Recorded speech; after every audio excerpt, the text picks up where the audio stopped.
Hey guys, Ben here. Welcome back to another live stream. Today we're doing the DCTV show episode 115. We're here once again with Declan, aka Mr. DC Central. He is back. Sorry that we didn't do the live stream last week.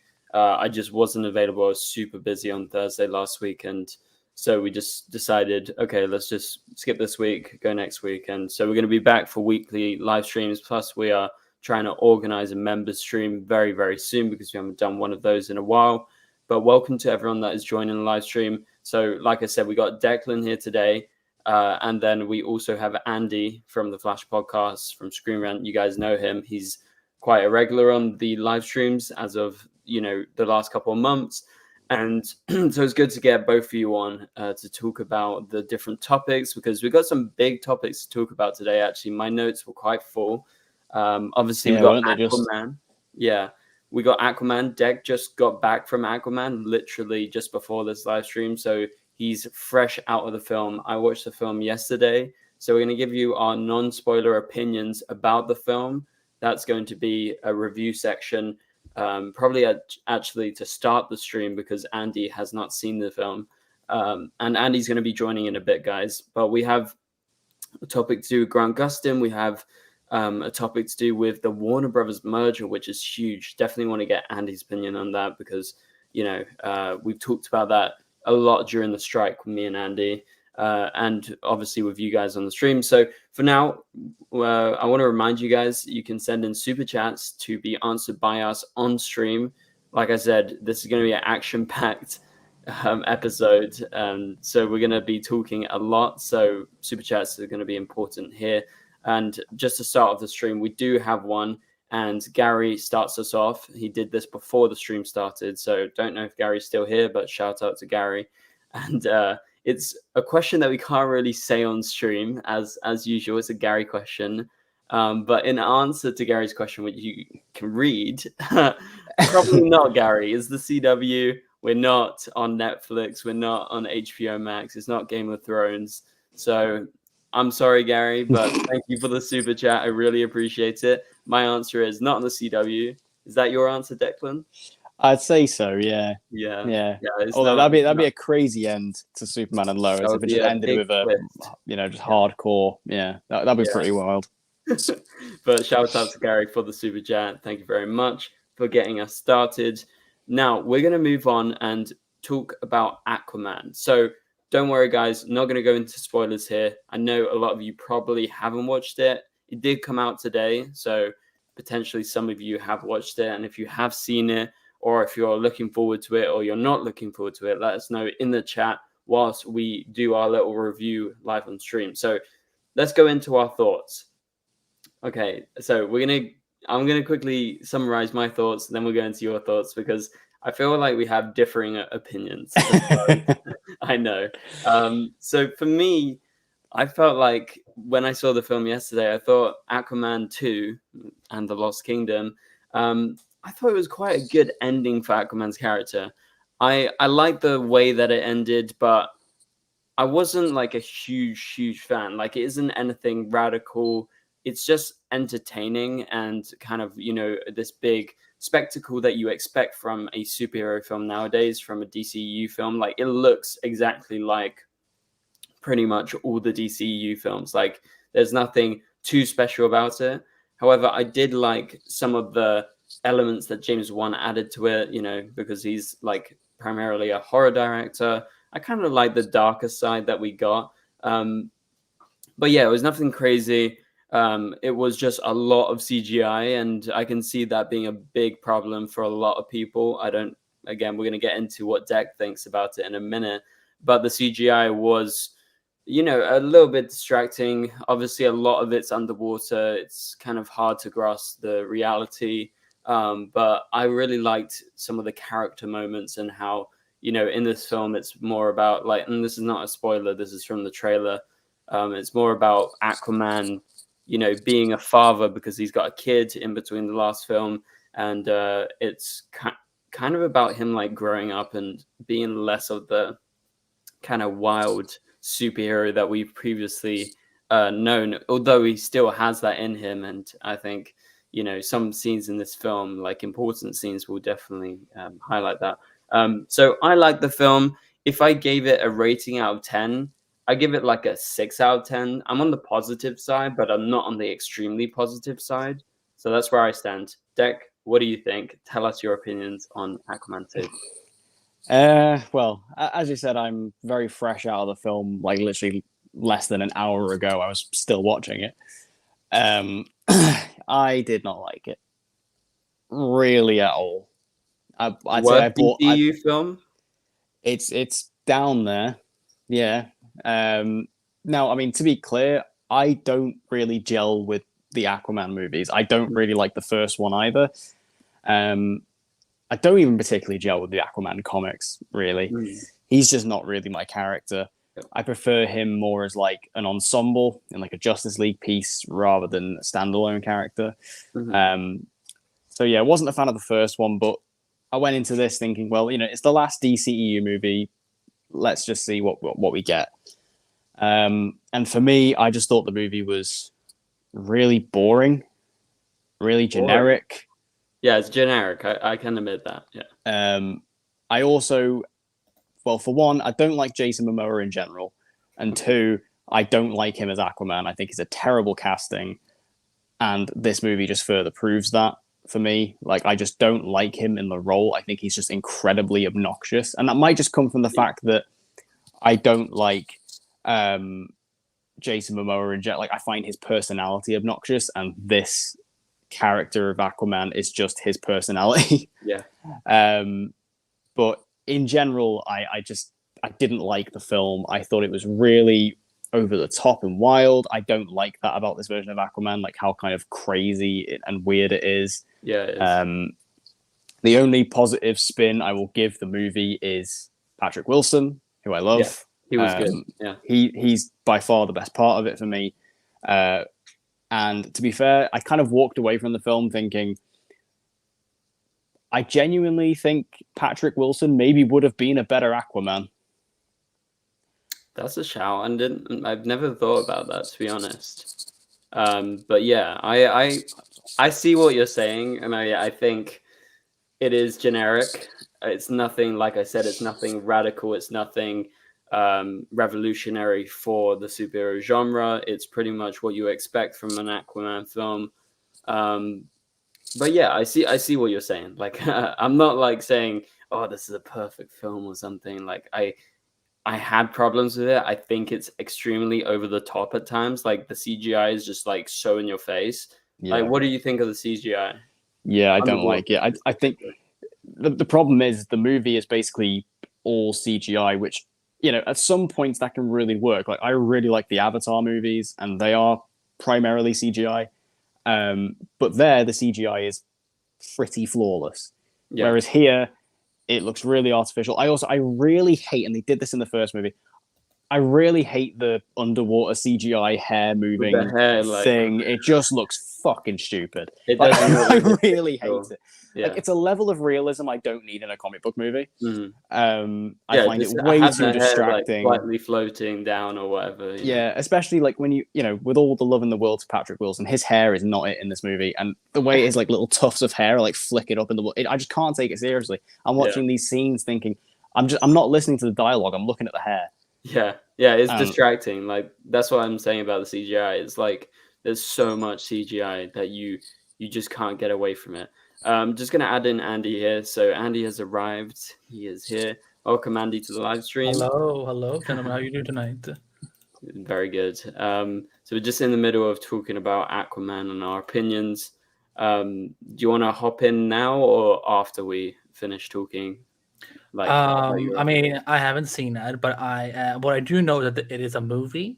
It's in theaters. It has Jason Momoa. I do not agree with the Jason Momoa slander here. I will blame it on poor management by the studio when it comes to. But long live the DCU, I guess. Not anymore. Yeah, it's been a wild ride. Yeah. I don't know where I stand on Jason Momoa. I actually got to meet him. To be fair, I would like to point out that I've met Jason Momoa as well, and I had a really bad interaction with him. Oh, so really? That also may tarnish it, but I did not like him as Aquaman before I met him anyway. Okay. And then I met him and he was an asshole, and I was like, Fair enough. Like, we all have different interactions with different people, but yeah, he was nice when I met him, but I guess I just didn't talk to him for that long. He clearly just doesn't like me. Maybe he just knew that you don't like Aquaman. Sometimes actors have, the actors have bad days just like the rest of us. So and I guess it doesn't excuse it necessarily, but I wouldn't use because Stephen Amell was not always the greatest to me when I interviewed him and so on, but I kept talking to him for 3 more years, so eventually he came around. Actors can be like that, so but yeah, it doesn't excuse it. So your experience is very valid. But yeah, okay, let's talk about. So this is the ending for Aquaman. This is the ending for the DCEU. It's the final film before we get into James Gunn and Peter Safran's DCEU. Actually, the other day at the event where I met Jason, Peter Safran was there. So I've seen him quite a few times. He does show up to these events. He's just like in the background, just there. And he's very involved, even in the DCEU. And obviously he was involved in Shazam and different projects. Did you harass him about Supergirl? No, because I saw him, but I didn't get to go up to him, I'm afraid. So next time. But yeah, so this is the ending. Would you say, Dec, is it a good ending for the DCEU? I feel like it's more of a good ending for Aquaman's character than, because obviously at the time when they're making it, they weren't thinking this is the end of the DCEU. It's not like, when The Flash was doing its final season, Eric Wallace went in being like, I have to bring back Steven. This might be our last chance, right? Because, we pretty much saw where the CW was going.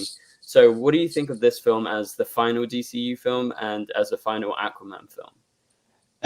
As a final DCEU film, I don't think it's a good ending, but I don't hold that against the movie. It wasn't designed to be. That's fine. As the final Aquaman movie, I think this is a fine ending for Aquaman as a character. I think, obviously no spoilers. We won't talk about any spoilers here, but I think the way the movie wraps up, I think makes sense for his character. Yeah. Given the fact that even if the DCEU continued, if this was the last time we saw Aquaman, I would be okay with this ending. Yeah, no, because this ending works as an ending for the character. So yeah, I think it's a good ending for Aquaman. Yeah, it's nothing special. It's not like the end of The Dark Knight Rises or something like that, but it's an adequate ending. But like you said, you can't really put it on James Wan and this film for not having loads of cameos and ending with Henry Cavill on screen and Ben Affleck, because they didn't know at the time. So it is what it is. There is this is not a spoiler, but there's one mid-credit scene, and we'll just say nothing too crazy happens. So don't expect going into it, the DCU is going to have this epic ending. It's just an Aquaman film at the end of the day, right? Yeah, I was curious. I was very curious about the mid-credit scene because, again, no spoilers. I was just curious to see what they did. Mm-hmm. Because we've heard rumors in the past about, there was a Michael Keaton cameo that was shot, and there was apparently a Ben Affleck cameo that was shot, and it's all been changed and reshot and this, that, and the other. I was curious to see what they did, and then when we actually get to it, I kind of loved it. Yeah, it might have been my favorite part of the whole movie. Okay. Well, you guys will see it when you watch the film. It's quite funny. It's just because of how much I love Patrick Wilson. Yeah, he's involved. And that's as much as we'll say, guys. But I don't know. I don't put it on the film that they haven't ended the DCU in a proper way. I guess if they had one more film, that film would do it. But, The Flash did its thing. Shazam did its thing. Actually, in the Shazam post-credit scene, that was leading towards something. I don't know if that's going to continue in the DCU or not. Obviously, that involved the Suicide Squad characters. But the Flash post-credit scene, Aquaman was in it. He was just a joke in that scene. There wasn't anything to it. And so, do you know what I still don't understand? Is the fact that James Gunn said back in January Yeah. The Flash was going to be the reset point for the universe. What the fuck was he on about? Like, well, then the box office happened. You know. Well, so. yeah, but like, I was just, what does he mean? It was the reset point. I don't get it. Yeah, I don't get it. And also, we're going to talk about James Gunn later because he said something about cameos, which I thought was very interesting. But we'll get to that topic later because I feel like that involves the Flash. Yeah. But yeah, we got a couple of super chats, and we'll move on to our second main topic, and it's a big topic. It's the Warner Bros. Merger, so we can get Andy properly involved in this because, well, it's a big piece of potential. Okay, Gary sends in another super chat. Shout out to Gary for the second super chat. He says, "Do you think Iris is nursing Nora or using it?" Okay, Gary. Classic Gary question again. I don't know, Gary. I think it's what's wrong with using a bottle? Like, why is that so funny? nothing. No. It's just it's a Gary question. You know, he's always going for the. There's nothing dirty about it. Like you like not dirty. But all of our mothers have nursed us. Like it's like it's okay. Like what you thought. Like all right, Andy, you answer it. Yeah, because she's not even 1 year older. She's probably nursing her at this point. Yeah. So that's our answer. I'm guessing. I haven't called her lately, so I have no idea.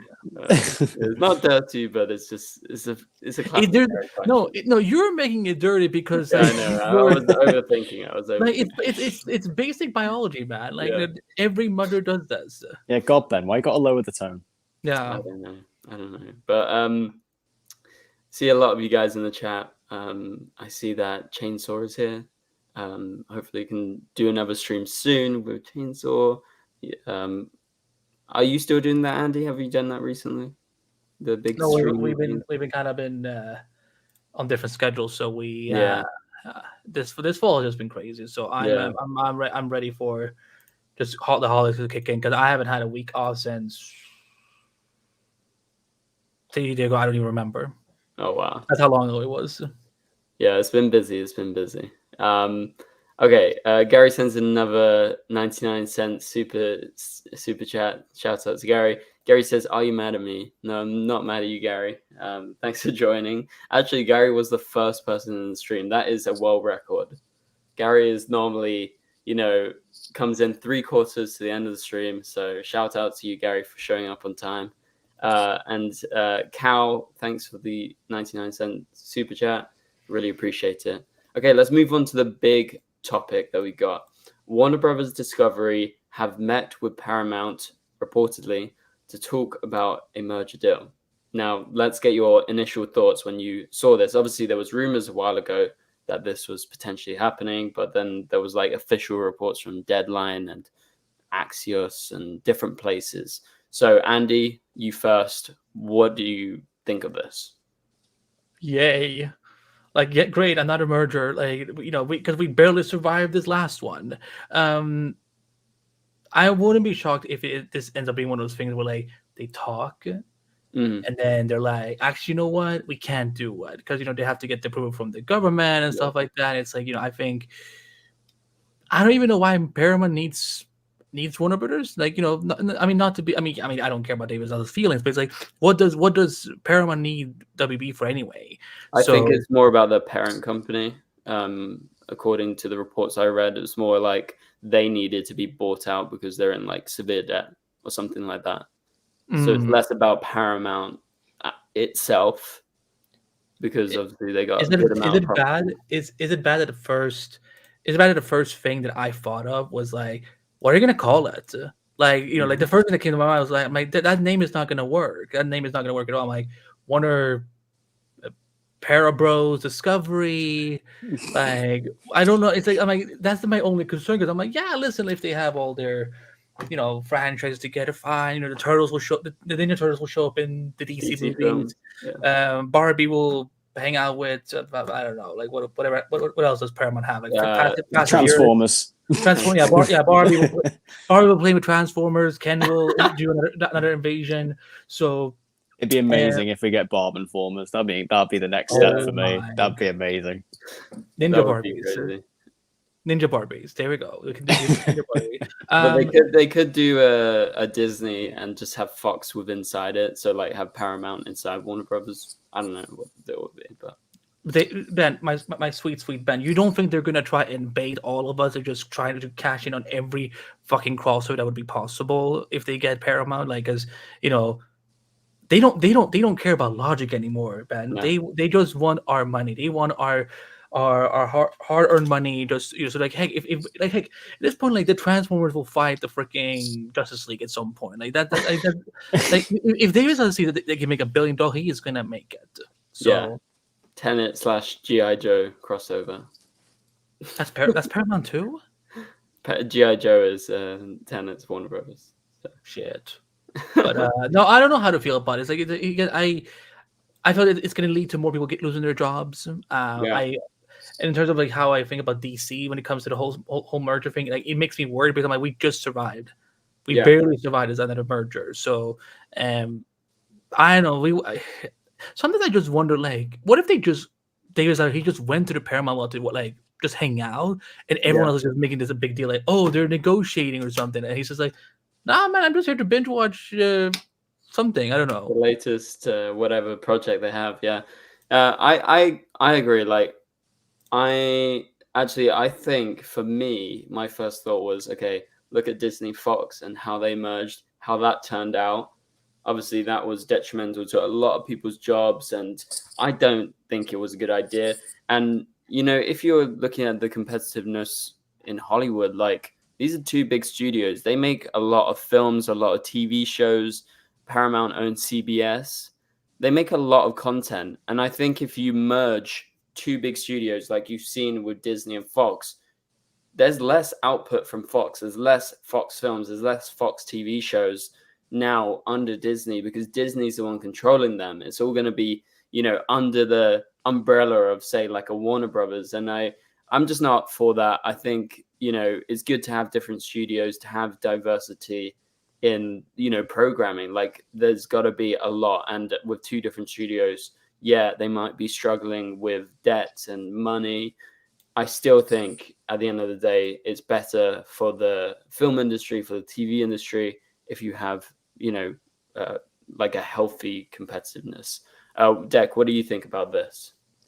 Well, my first thought when I read it was Warner Brothers be broke, because I think one thing that's become evidently clear in the last couple of years is Warner Brothers is struggling, particularly when it comes to like their big money-making franchises. And I think the idea here is to basically get Paramount's IP. Yeah. Although in saying that, Paramount hasn't exactly done great this year either. Mission Impossible kind of flopped, Transformers flopped, and like the Scream franchise has basically gone down the toilet thanks to Spyglass. So I don't know. I don't want this to happen because, as you said, I feel like the overall Disney Fox merger was a net negative overall. Mm-hmm. It just meant that a lot of Fox properties got tossed to the side. A lot of people lost their jobs. It just was not really a great experience overall. And I think the same would happen here. The only positive I could possibly see coming out of this, and this is a purely selfish reason, is does this mean we would get a merger of like HBO Max and Paramount Plus, and that would go global? Because we don't have HBO Max here or Max, so we don't have access to those shows over here in the UK, but we do have Paramount Plus. So like as a purely selfish thing, maybe that could come to fruition. But honestly, given I feel like the negatives outweigh the positives, and I just don't think it should happen. Yeah, I agree. And I was interested looking at the reports that we know Warner Brothers is significantly bigger than Paramount in terms of, you know, its worth, right? So it's most likely that Warner Brothers would be absorbing Paramount, right? Rather than Paramount absorbing Warner Brothers. Just doesn't make sense. So they would likely take Paramount, and obviously they would get all their properties, their IP. And so obviously that's a big plus. And like you said, Dec, you could merge Paramount Plus, have all the content on there along with Max. Maybe they call it Max Plus. I don't know. Yeah, to Max say is already Murdoch. Max is already a stupid name as is. Like, Yeah, I know. you know what? Should be Like, HBO Max. Paramax would, you know, at this point make way Paramount more. Max, yeah. Like, Imagine. How many name changes do they need? Seriously. Oh, it's such a mess. Obviously, the Discovery merger was like fairly recently as well. And so Warner Brothers, just like you guys said, they've been in the toilet for a while in terms of their huge debts. But apparently, Paramount has big debts as well. And that's why apparently the parent company is considering this. But again, it's very early stage. What do you think, Andy, in terms of like Warner Bros? Does it make sense financially? Like, is it going to be a thing for the future? They're going to get in more debt now, and then like, will it turn out good? I mean, Yeah.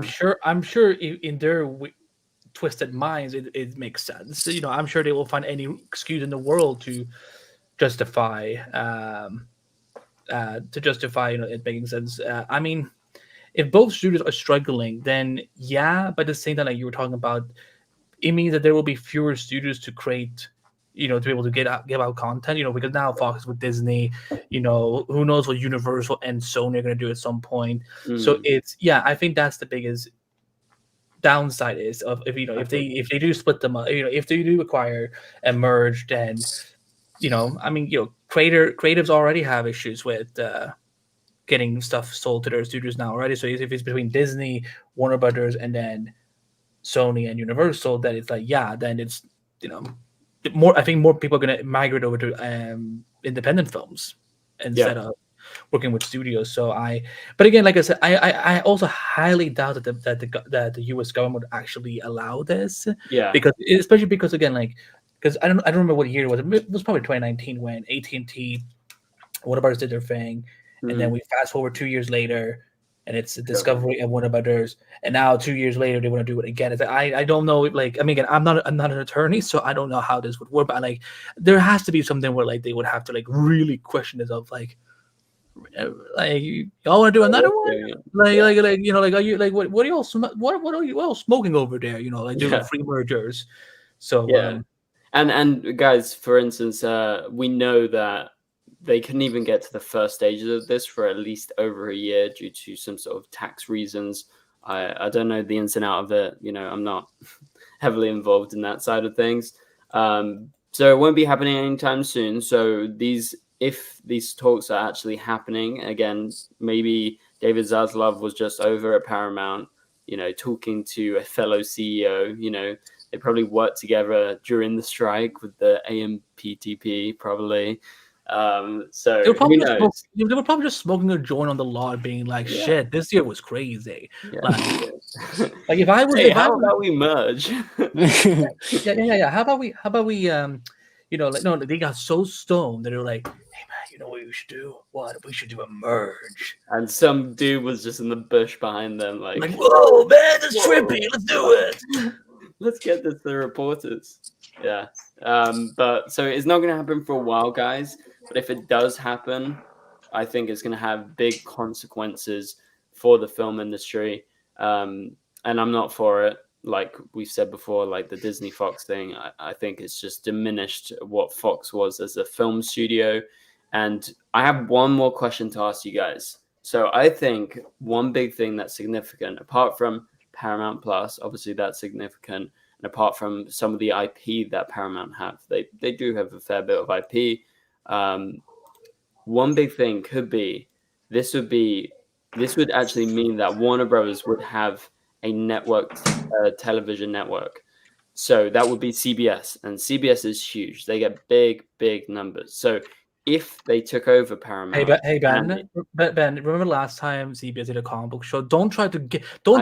Yeah, but it did good numbers though. It did good numbers. Okay, they canceled. Supergirl did good numbers in season 1. Look back at it.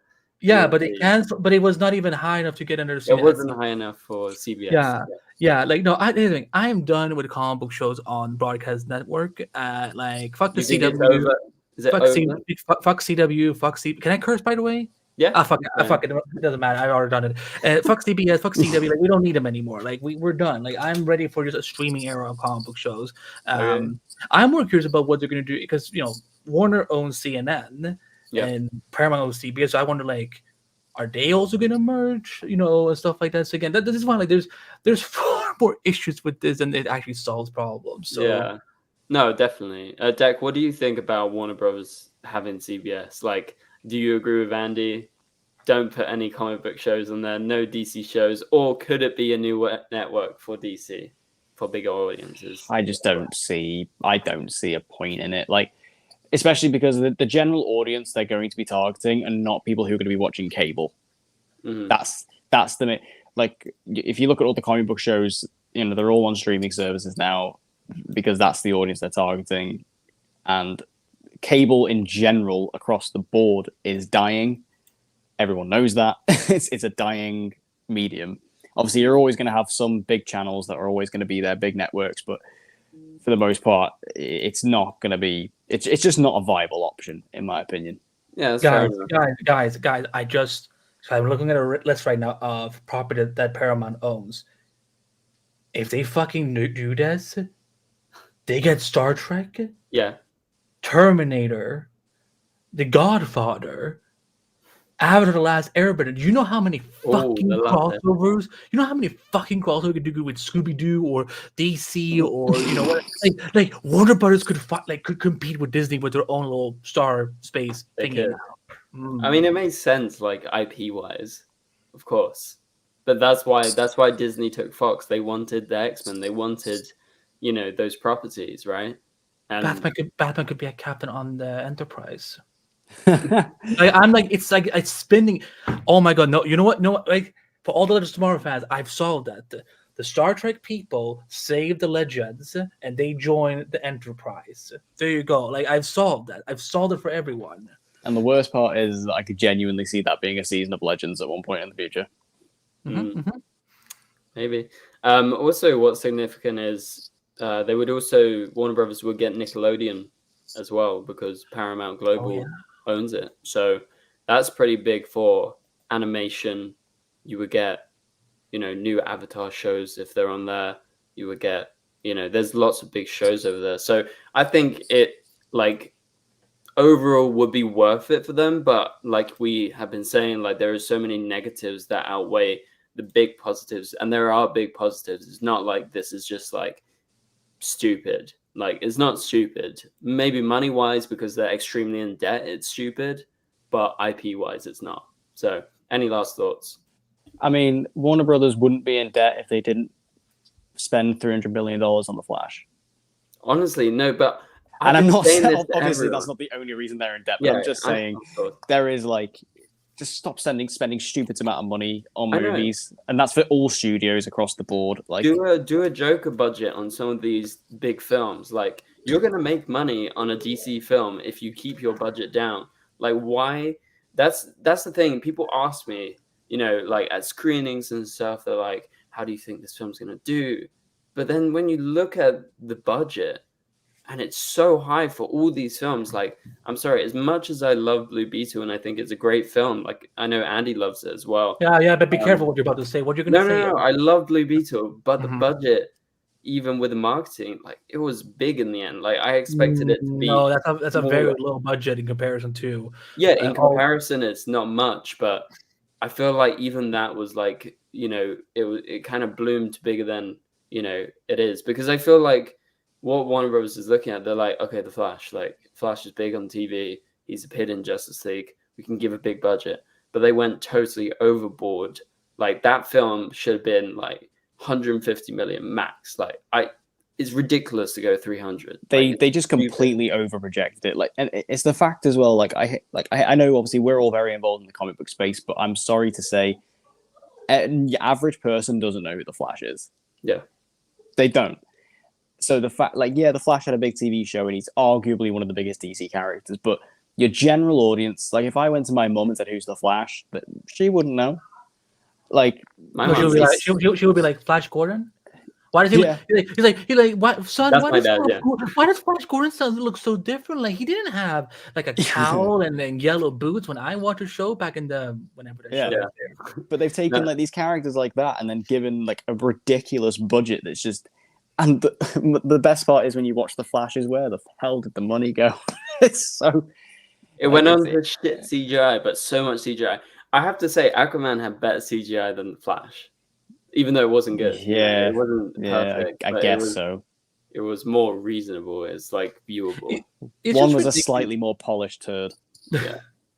It's just ridiculous to me that like I look, because I was looking back. I was binging some episodes of season 2 the other day, and I'm kind of it is ridiculous that they made something like the Speed Force look so simple and like clean on network television, but yet the monstrosity that we saw in the movie, I'm like, because I'm huge Flash fans, so for me, like the Speed Force needs to look a certain way. Yeah. But I thought I was looking at like Play-Doh, like just messing around and stuff. I was like, why is everything so sticky and like so fluid? Like it's not like the Speed Force is like a universal entity. Like it's not like that. It's like it reminded me of the scene from oh my god, what's that shitty movie called? Doctor Strange 2, where they go through all the universes, which was like their only one good scene, but like they're going through all the universe and they have different styles. Like that is, I feel like they looked at that and they were like, let's do that, but Flash, and it just yeah. I think the thing for me, okay, with these big budgets, like I think as a filmmaker myself, right, like of course we have to deal with budgets, and I'm working on low budgets, but I can not imagine if I was given, like, if I was working for a big Hollywood studio and I was given 300 million to spend on a film, I'd be like, what am I spending on? Like, I think having such a big budget, people go overboard. They're like, yeah, more CGI, polish this, polish that, just to make it a little bit different. Oh, let's reshoot this, let's reshoot that, let's change the cameo scene at the end of the film 50 times, and it's overboard. They've totally overthought this film. They should have kept it simple. They should have looked at the Flash TV show. This is how you do the Speed Force. We don't need these Play-Doh looking people, and we don't need to overshoot it and go over our budget and have it looking like just an embarrassment. Like, I'm sorry, but when I came out of the Flash, like, I enjoyed the film as a whole, but the CGI, I was thinking about being Andy Muschietti. I would be embarrassed if that was my film, and that's how my CGI looked, especially on such a big budget. So I feel the money went more to like the sets for the Batcave and the new Batwing and so on. I feel like everything with Batman looked great, but everything with the Flash was not. That's why I'm like, this movie. I love Andy Muschietti. He's a great filmmaker, but I felt this movie was just his audition piece to do Batman, Brave and the Bold, the Brave and the Bold, yeah. And he's doing it, and I think that's going to be. I'm happy with it. I just don't know if he was the right fit for the Flash. No, I don't think he was. Also, this was not the right story to do because, like, again, you don't do like Flashpoint is the thing you do at either the end of a first trilogy or the start of a second trilogy. For me, like if I just wanted to see Barry beat up some rogues. Like I wanted to see all the Captain Cole, Heatwave, Weather Wizard, all those people. Like I was like, I don't need to see two Ezras. I don't have the bandwidth for it. So one is already too many. I can work with one. I can't do with two. And then the whole thing about like how about we do not invite Grant Gustin to be part of this film, but let's hire some VFX editor to play Jay Garrick. Yeah, make it make sense, Warner Bros. Like you just this is why I don't trust this merger. Like if they do another merger, I'm like, I don't trust that. It's gonna be fucked up. They're gonna mess it up. They're gonna find a way to mess it up somehow. We'll see. Gary has sent in a super chat. Shout out to Gary. Says, are you guys married and have children? I think. Oh yeah, I'm married to Ben. I'm his bitch. Oh yeah, and I'm their child. You've heard it here, Gary. Breaking news. Clearly, apparently, I have a son that I didn't know about. Yeah. Oh yeah. Oh, sorry, Andy. I forgot to tell you about that. Long lost child. Oh, that's why you were like bloated for like 9 months. Yeah. Kidding, people. Yeah, I hope this merger doesn't happen. I'm glad, like you said, it's, at least for another year they can't do anything. Because again, if this merger happens in the middle of the start of James Gunn's new DC universe, that's why I'm just like, oh, are we could they now suddenly cut projects from Chapter 1, or are you going to add too many now? Like what that's why I'm like, can this merger just not happen so we don't have to deal with any of these what if scenarios? Yeah. I don't know. It's just a lot to think about, I just don't want it to happen. That's as simple as. Okay, let's move on to our next topic. So you guys get involved in the chat. Send in any super chats you want. Again, they can be on topic or off topic, but we're going to be talking about Grant Gustin. So we know that he is doing a Broadway show very, very soon. February 24th is when it starts. Any plans to see it, Andy? If I have the money to fly out to New York, I will try. I do want to see it because speaking of being someone's bitch, I'm his bitch too. So I will happily go see anything. Yeah, I would happily go see it. I just don't know, because I've never gone to Broadway shows. I'm like, it's great. I hear it's great, but I was asking my co-host on the Flash Party, I'm like, so tickets are not that expensive, right? They're like, you clearly have never seen what a Broadway show is. It depends how far in advance, what show it is. This is a new show, so I think this would be more expensive. But I was in New York earlier this year, and I looked, and I think tickets averaged at like $40, and then some of them were like $100. So I don't know about this show. I guess it depends what theater the show's actually in. But I went to see Melissa on Broadway before, so I would definitely go if I can afford it to see Grant. But anyway, the main topic to talk about here, he's been at some conventions recently. There was a recent comment by him at a convention in America, and he basically said, and I'm paraphrasing here. So it depends on. He got asked a question about showing up in Superman and Lois. About Superman? Okay, I thought you were going to read the other quote. Never mind. Oh wait, do you have the quote? I had the quote about the thing with the movie. I didn't hear he talked about the show. We'll talk about that afterwards. Let's talk about Superman and Lois first. So basically, to do Superman and Lois, he basically said it depends on his availability, and I'm paraphrasing again. That's not exactly what he said, but and what they would have him do. But he's open to it if it works out. But basically, okay, so it's a very short quote. He had a very short answer to the question. It was at convention. Again, actors have to give answers at conventions. They can't be like, well, they can be like no comment, but that's kind of just rude. So I feel like this is the standard answer from actors when asked about a project returning. You've heard him after The Flash ended with all the interviews. Maybe even, did you interview him, Andy? Oh no, you interviewed Eric Wallace, I think. Yeah. No, I'm kidding. Yeah, I didn't mind. I love talking to Eric. I was just double checking.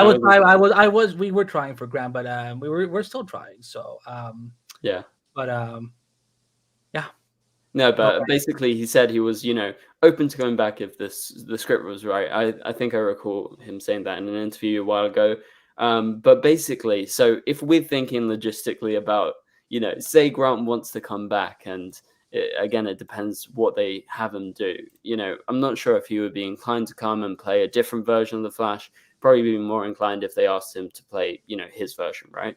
But it depends on his availability, and we know that this Broadway show starts on February 24th, 2024. So that's literally just over 2 months from now, just a few days over that.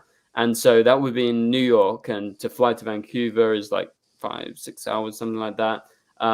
That's where Superman and Lois films, and they're starting on January 11th. So you guys know Broadway shows, these actors are working 6 or 7 days a week. I think it's 6 days, twice a day, doing 2-3 hour long performances every day. They've got no time. They have no weekend. They can't just up and fly and do a cameo in Vancouver from New York. It's just logistically a nightmare, and he would be dead, So realistically, with Superman and Lois only having 10 episodes and tentatively supposed to finish filming sometime mid to late April, Grant say if he stays for 6 months on the show, which he's probably going to do something around then, he's going to be there until August or something. So logistically, they've got from January 11th when Superman and Lois starts filming until maybe just before February 24th. You will imagine the week or the 2 weeks before February 24th, he's going to be in intensive rehearsals, doing press performances and stuff like that. So he's going to be needed in New York. So they've got such a short period of time if they want Grant Gustin. So what do you guys think of this, Deck? What do you think? It's just kind of impossible, I feel like. Yeah, not going to happen. It's not. Not And again, it, right? as we've said previously, I don't think the showrunners have any interest in it either, quite frankly. Yeah. Andy, do you agree? I know they have the interest. They're just broke. Like they don't have any money. Like I know. No, listen, Todd Helbing, he loves Grant. If he can get Grant Gustin on there, he will do it. But the thing is, they broke as fuck. Like, Yeah, did you all so many like? cuts. Yeah, 7 series regulars just got fired. They got trimmed down, whatever you want to call it. Yeah. And so yeah, I mean, if they can make it happen, sure, great. I don't care which version of Barry he would be playing. Yeah, At this point, I'm like, I'm at a point with Superman Lois where I'm just like, I'm ready for it to be over. Like I'm looking forward to see how it ends, but it's like I'm not excited for season 4 because again, like it's not going to be the same show that we all came to love because again, it's Oh, I'm so excited. Okay, I'm different. Melissa is not going to be in it, Ben. I know that. Okay, that's not why I'm excited for the show, Andy. Okay. Just getting out there, guys. You know that neither two of us are buying that, right? That you're in your mind, you're speculating. Like I know she's going to be in it. Like I'm going to manifest that she's going to be in it. Like I know she's in it. Yeah, I'll manifest it. I'll manifest Grant coming, but the likelihood is probably not going to happen. So yeah. Any other thoughts on this deck? Like, do you think it's important as a story? I don't think it's important as a story. I feel like Supergirl is more important anyway. So that would make more sense. But again, this is the end of the Arrowverse. It's kind of the same situation, but a little bit different from Aquaman with the DCEU ending. Obviously, they didn't know at the time, but as we go into Superman Lois season 4, the final season, we know this is the end of the Arrowverse. So do you think they're at least thinking about it? Like, are they going to do anything? I don't. And maybe. I disagree, Andy. I genuinely don't think they are interested. I mean, what you've got to remember is that Superman and Lois is not in the Arrowverse. Yeah, it detached itself. It's not. They purposely wrote themselves out of it. So have you never heard? Have you? Okay, I've argued with too many people this year about how the Arrowverse works. This has always been a franchise that is dependent on the multiverse, and they're literally using actors that Arrowverse used this whole time. So yeah, like it's another Earth. That's basically the gist of it. And I've also talked to Todd Helbing like a few times about Superman, and he's been like, yeah, I want Grant. He's my friend. I want him to come on. But in his mind is going, but I'm broke as fuck. Like he can't afford him. Like listen, Superman Lois was not. They were so willing to use the Arrowverse when it benefited them that I know that if they could be like, oh yeah, if we get the Flash on, like we know our ratings are going to go up. But we're broke as fuck. Like it's a miracle if we even see Doomsday in the premiere at this point. So don't count on it. Yeah. I don't know. I feel like fall in between, but I trust you, Andy, because you've talked to the showrunner before. So fair enough if he's actually said that to you. I guess just me and Deck coming from the outside, never talking to him, we just get the impression that. No, I just paid Todd Helbing to say that. It was I was like, here's a 50. Just say that so I can get a clip on you. Yeah, so you can clip it. But also he started on the Flash. He was a showrunner. I know, but it was season 4. I know he worked on season 3 with was it his brother? Oh yeah. I like co-show around season 3. Which I really like. Yeah, I like season 3. I kind of like season 4 too. I just forget that he has a brother because the brother never came back after season 3. No, yeah. I wasn't. You guys know in the chat, I hate season 4. I think it's the worst season by far. Even worse than season 5. Yeah, way worse. I actually like season more than season 7. I mean, season 7. Yeah, that was pretty much a shocker. But season 4 by far for me. That's kind of like I lost a bit of hope, and then refound some hope after. But Cicada. Yeah, but the different thinkers. Oh, it was so bad. The tone was just so bad. I'm just saying, season 5 had a better tone than season 4. Even season 7 had a better tone than season 4. Just saying. But I know some great therapists if you need help working this out because I'm not over it. I'm not over the thinker. Yeah. Okay. Staggervore sends in a $4.99 super chat. Thank you very much, Staggervore. Staggervore says Warner Bros. And Paramount already own 2 of the top movie channels and 2 of the top kids cable channels. That's true. there's no way this merger would work. Yeah, I mean, we went into it. I think we all agree it's not a good idea, but yeah, I don't know if it works logistically with those things, but if they merge it together, I feel like it's just easier than having the two separate things like Paramount and Max. Like we said, that would definitely merge if Warner Brothers took over Paramount. But yeah, so sorry that we kind of answered the question already with our topic before. But shout out to Staggervort for the super chat. I really appreciate the support. Okay, let's move on to the next topic. Now, I think this is very interesting, especially we got the Green Arrow fan himself, like the number one Green Arrow fan, Mr. Declan. So did you see the other day that Charlie Hunnam did that interview and he talked about Green Arrow? What were your thoughts? I saw it. I mean, I think it's interesting, given the fact that he was, he's been like the number one Green Arrow fan casting for years at this point, like so much so that it's getting a bit tiresome. Yeah. It's always just Charlie Hunnam. But I do find it interesting that he was actually contacted and he talks about it. But I also just love his response. Like, it's just the fact he's like, "What's a Green Arrow? I'm not interested." And I think that's just. I was a little bit offended, not gonna lie.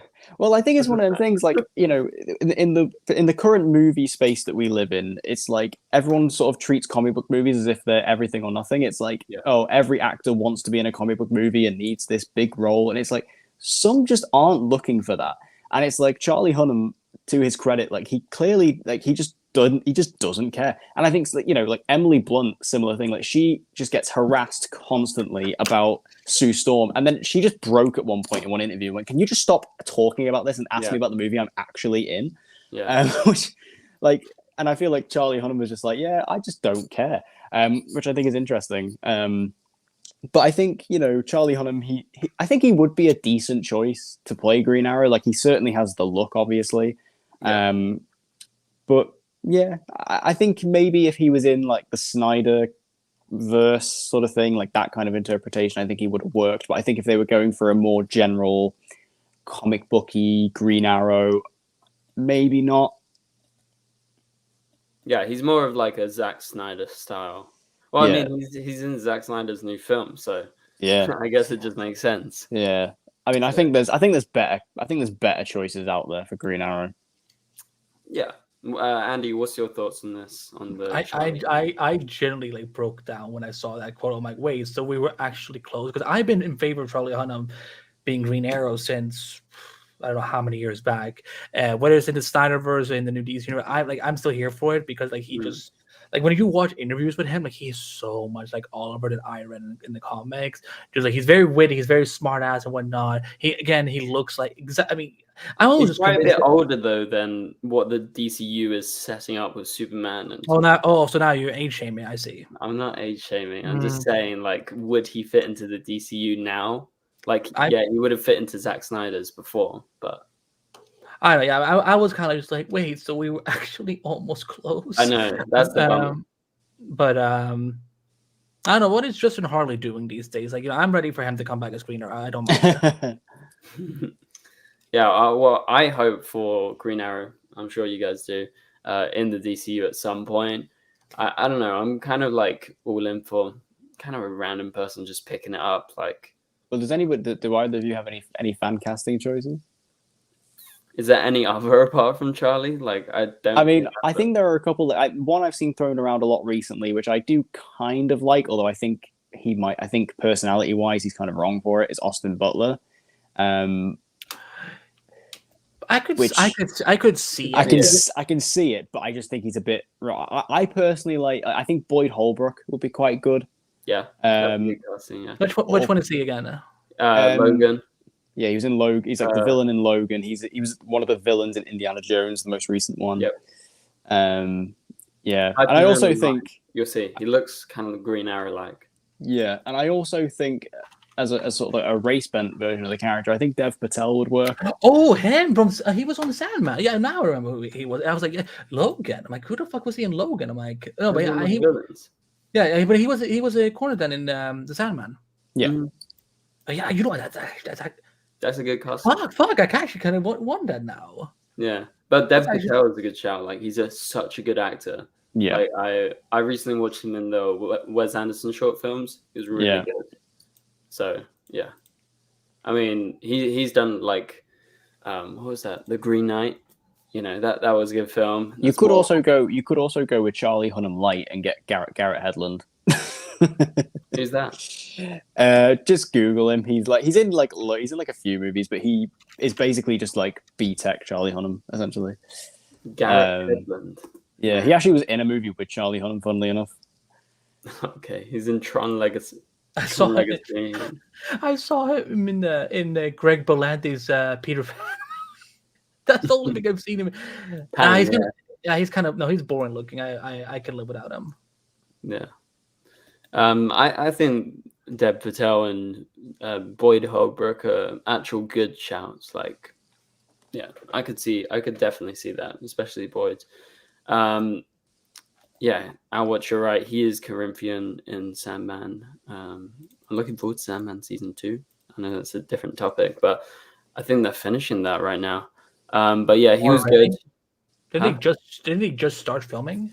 Yeah, no, but they started filming before the strike, and they just picked up. Oh, yes. Okay, cool. Yeah, I know some people that are working on it because they're shooting it over here. I think like south coast of England somewhere for the location stuff.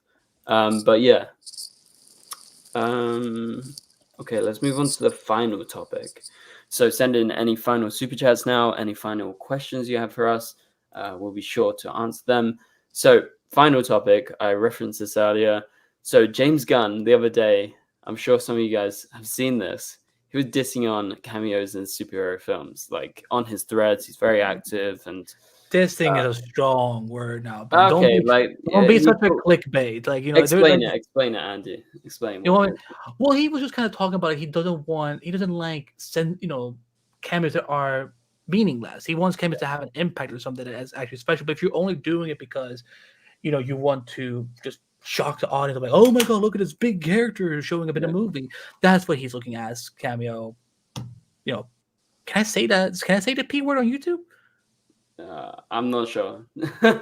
Well, the cameo overload, basically. That's basically what he's against. And I don't think there's anything wrong with what he's saying, because I feel like these last few years, both with not just the DCU but also the MCU, we're just overdoing cameo at this point for the sake of it, and it's just for people to have wild reactions or freak out on TikTok or whatever and so on. So it's I get what he was saying. I don't think what he said was wrong. I think it makes sense. That's why I'm hoping that's the approach he's going to go with the DC universe. Where you're going to see Guy Gardner, you're going to see Hawkgirl, Mr. Terrific, Metamorpho, you're going to see members of the Authority, but there's a reason they're there.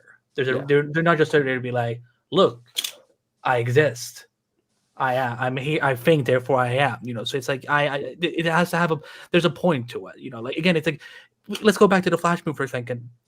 As outside of us, we know what Nicolas Cage's Superman movie was going to be, but would any of our mothers know for a fucking second? No. Oh, he was almost Superman in the 90s.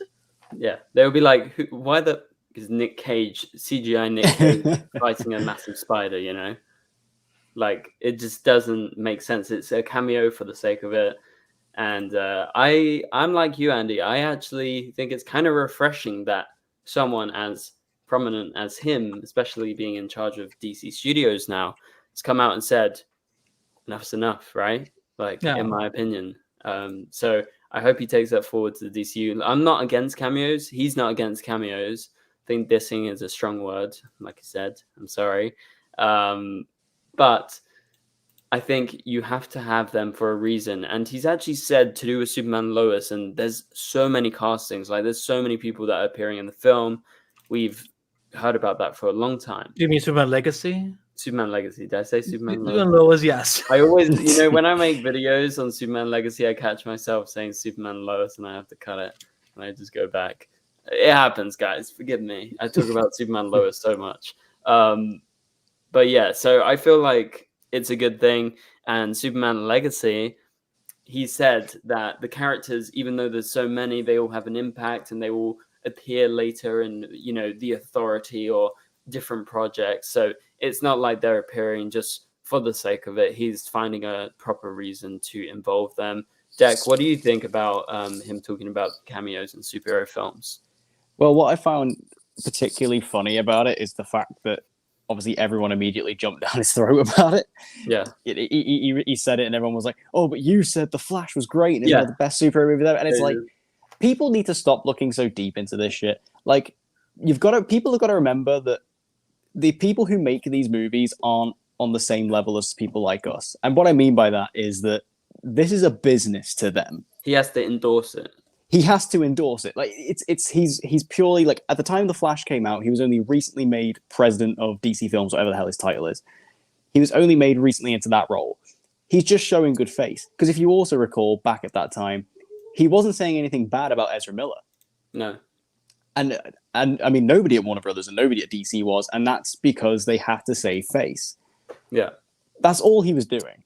Yeah. And, you know, regardless of what James Gunn's actual opinions are, what he says in public is what he needs to say. So, yeah, people need to stop taking all this to heart and being so serious about it. Like, at the end of the day, this is a business. People are going to say things they need to say in order to make sure their shareholders are happy. Yeah. Like, so imagine James Gunn. So that's the polite version of what he's doing. So let me say, what he's actually trying to say is, bitches, it's not that deep. Get over it. Like, let's just move the fuck on. Like, it's like, I'm like, have you guys? I don't know what you guys see on your Twitter feed and so on, but like, do you guys see a lot of people who are like, oh, look, James Gunn is, he lied about this, he lied about that. I was like, yeah, I see a lot of them. He's not lying. He is an industry man. He has to do this. He has to say DC Studios. Imagine, it would be shocking if he came out and said, "Oh, The Flash is shit." Yeah. Imagine that. Imagine he said, "I fucking hate the cameos in this film. There's no point in it." Like, that would be stupid. Like, why would he say that, even if that's his true opinion? Because he's in charge. He has to, bolster these films. Yes, it's not his film technically yet, but it's building towards this new DC universe, right? We've just been waiting. We've had Shazam, we've had The Flash, we've had Blue Beetle, and now we have Aquaman. Now we're going into this new era, and obviously he's going to be overlooking it with Peter Safran, and so it's going to be in the way that they want to mold this universe. But so he didn't have much say in the DCEU, so he couldn't really make a big impact. And think about it this way. Think about it. Let's just do a little plan. Right? Let's say I was the old boss of the DCU, and then Declan takes over from me. He has no involvement with any of the films that I produce or have produced that are about to come out. And so, how do you think it would be if he then gets bombarded with questions about part that he has nothing to do with? What is he going to do? Like, is he going to throw him under the bus? Is he going to just say, oh, I'm just going to stay neutral, or like, oh, I'm sure they're going to be great. Like I'm sure like James Gunn is probably like sick and tired of like being asked about part that he has nothing to do with. So it's like, you don't like, it's not fun for anyone who has to come in and take over for the next person, or like, I had nothing to do with it. It's like let's say I made a I made a shitty Flash movie, and then Declan comes and he's gonna do the new universe, but then everything he gets asked in the press is like, what do you think about any Flash movie? He's like, I have no fucking idea, I didn't do it. And also, do you know what's really crazy is the fact that James Gunn can not necessarily enjoy an overload of cameos, but at the same time, he can also enjoy The Flash. It's possible to do both. Yeah, it's completely possible to do both. Yeah, it is. The world is not so black and white like that. He hates the film, Yeah, it's like I didn't like the CGI in The Flash, but I don't hate the film, Yeah. So that's because you're a Supergirl simp. Yeah, that's true. She was really good in the film. He's not denying it. He's not denying it. Yeah, probably the best thing about the film. Can we talk about that rumor for a second? That she's supposedly Kara is going to be in Legacy. How do you feel about that, Ben? Come on, let's get it. Come on, introduce her. Superman Legacy, ready for Superman for Supergirl Woman of Tomorrow. Can't wait. That's actually my #1 film that I'm looking forward to. I know that's makes sense. Pretends to be shocked. But I'm looking forward to Brave and the Bold as well, and Superman Legacy, of course. So I wonder what the title is going to mean for that movie, because I think all three of us, like, when we hear the Brave and the Bold, we either think of the comic or I think of the animated TV show. Yes, I'm just kind of like, what does the Brave and the Bold mean to James Gunn in this sense? Because Because I mean, Damian it's very Wayne, gonna be Damian more. Wayne, So, like which comic? well, the Brave and the Bold. I don't know. Like, I Well, haven't wait, I only read the Brave and the Bold comic where like there's like a different superhero guesting in every issue. I didn't know there was like a Batman Brave and the Bold comic. I'm not sure. But there's it's also in the comics. It's Green Lantern and Green Arrow, Brave and the Bold. Yeah. Maybe it's going to be Green Arrow and Batman. Who knows? Maybe it's just going to be a Batman story. You know, that's like. Yeah. The thing is, you've got to look at it in the same way as the MCU, which is that half the time that the MCU uses the title from the comic has absolutely fuck all to do with the comic. It might follow some similar guidelines, but it's not a one-to-one retelling. I mean, has there been any movie where they like? It has to be at least one MCU movie where they took a title and they actually made almost a full adaptation. Because not even Civil War feels like. No, I think Civil War is probably the closest, but even then, it's drastically different. Yeah. Well, I hope they title it Batman the Brave and the Bold. It would be stupid if they titled it The Brave and the Bold. Well, of course it's going to be called Batman the Brave and the Bold, right? Yeah, I know, but it was marketed. I think he just referred to it as The Brave and the Bold. Oh Christ! Yeah, I'm pretty sure he just referred to it. There are good marketing people out there. One of us hired them. Like, don't because you know what I can see. I can see it being like they have the Batman logo and then it says The Brave and the Bold. Yeah. I'm like, no, people are not that smart these days. You need to call it. You know, the Batman worked for Matt Reeves. Let's just call it Batman again. Yeah. Or even Batman the Brave and the Bold just works. Batman, but this one's different from the other one. Yeah. For reasons that people online will explain to you. Batman without the duh. Like literally Batman, colon, without the duh. The one without the duh. Or is the Batman crossing out the duh. You know, that's it. That's the time. That would be confused with Batman 1989. Yeah. Wait, okay. Is that a movie actually called 89 or is it just called Batman? No, it's just called Batman. Yeah, it's just Batman. But we as a film community, we refer to it as 89. Yeah. I mean, I got an invite today to see Batman 89 in concert. How fancy! It's really cool. I'm going to be seeing it in May. May, but they got like way in advance with these things. We saw Joker live. That was really cool. The Batman live. But anyway, they referred to it as Batman 89 in the email. So yeah, but I know it's not the official title. So they're also confused. Yeah, there you go. Confusing. Yeah, so keep it simple, DC, Warner Brothers, hire good publicists, actually promote the films. Don't give the DCEU insane budgets. I'm begging you, please. You've seen Joker, you've seen the Batman. They don't go way overboard. Yeah, the Batman was not a cheap film. Wasn't Joker like 55 million or something? Yeah, it was ridiculously cheap. And it made $1 billion. Like, you don't have to spend $300 million to get $1 billion film, you know? So, and it was R-rated, so keep it tame, make good projects, which I trust James Gunn is going to do, and hopefully get some good directors involved. Like, I want some new people that haven't necessarily directed loads of superhero films. Like, it's good. Like, as long as it kind of fits the DCU mold that James Gunn and Peter Safran are making, I trust them. James, Peter. What Ben is actually saying, hire me. I'm in London. I will make the Supergirl film. I will make your next. You will not. I'm not letting you touch a Supergirl movie because I know you will somehow work Melissa in there. I love Melissa, but it's like it's time to move on, and like you will find out for the sake of it. Yeah. Imagine listening to what James Gunn said. Oh my god. Anyway, thank you guys so much for watching. I think that about does it for the live stream. So shout out to Declan. Go check out his channel DC Central and go check out Andy's various places. Obviously the Flash podcast. Tell everyone, Andy, you got too many places. Yeah, I know. I'm at Screen Rant. I run Multiverse of Color. I host the Flash podcast where we don't really talk about the Flash anymore that often. We talk about just anything we want. I'm just too stubborn to rebrand that. And I stream on Twitch and Kick and YouTube. So if you want to see me just cussing at people when they can't get their shots in on Valorant, after Counter-Strike. That's where you can find me, and have something that's getting announced next year. So you can look forward to that. But yeah, I know I'm everywhere. Like, you know, like that's why like my parents probably like wanted me just to move out. They're like you are everywhere. So Andy, we can't get away from you. Just go. I know. Man, leave. Bye. I You love play it. Counter-Strike? I love. Sorry.